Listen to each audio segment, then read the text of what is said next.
Mulibwanji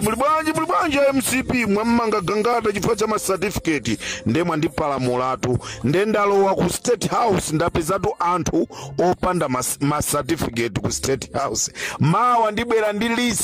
list ya maina ya anthu amene akugwira ntchito ku State House amene alibe certificate olo ya standard 8 olo JC olo ya form 4 mwandiyamba dala.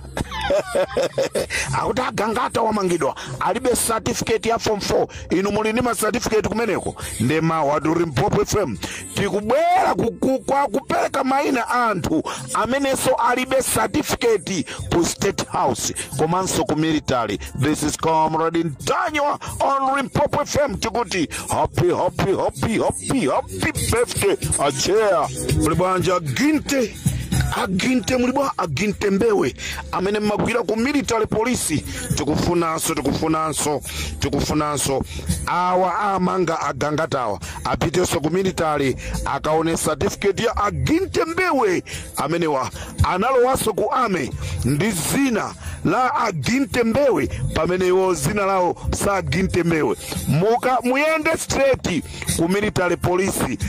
Agogo wanga ananduza mwambi wonena kuti wapasindwi anausa wapazala nde mwamanga gangata nde nonso panda certificate mukulu sidwa maina nde